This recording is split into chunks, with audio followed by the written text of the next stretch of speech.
Dhaka college সহ 7 কলেজের শিক্ষার্থীদের সঙ্গে ঢাকা বিশ্ববিদ্যালয়ের শিক্ষার্থীদের সংঘাতের দায় নিয়ে বিশ্ববিদ্যালয়ের প্রশাসনকে ক্ষমা প্রার্থনা এবং উপাচার্যের পদত্যাগ সহ 6 দফা দাবি বাস্তবায়নে বিকেল 4টা পর্যন্ত আলটিমেটাম দিয়েছে অধিভুক্ত 7 কলেজের শিক্ষার্থীরা।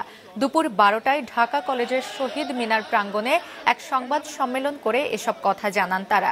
ঢাকা কলেজ সহ 7 কলেজের শিক্ষার্থীদের সঙ্গে ঢাকা বিশ্ববিদ্যালয়ের শিক্ষার্থীদের সংঘাতের দায় নিয়ে বিশ্ববিদ্যালয় প্রশাসনকে ক্ষমা প্রার্থনা করার 4 ঘণ্টার আলটিমেটাম দেন তারা। ঢাকা বিশ্ববিদ্যালয়ের সাথে 7 কলেজের একাডেমিক এবং প্রশাসনিক সম্পর্ক 24 ঘণ্টার মধ্যে বাতিল করে শিক্ষার্থীদের দাবি অনুযায়ী স্বতন্ত্র বিশ্ববিদ্যালয়ের রূপরেখা প্রণয়ন করতে হবে। ঢাকা কলেজ সহ 7 কলেজের শিক্ষার্থীদের সঙ্গে ঢাকা বিশ্ববিদ্যালয়ের শিক্ষার্থীদের সংঘাতের দায় নিয়ে ঢাকা বিশ্ববিদ্যালয় প্রশাসনকে ক্ষমা প্রার্থনা করতে হবে এবং প্রভিসি মামুন আহমেদকে পদত্যাগ করতে হবে। জনদুর্ভোগের কথা চিন্তা করে আলোচনার প্রেক্ষিতে সকল দল মত নির্বিশেষে ক্যাম্পাসে 7 কলেজের সাথে 4 ঘন্টা আলটিমেটাম দিয়েছি, যাতে আমাদের দাবি দাওয়াগুলো মেনে নেয়।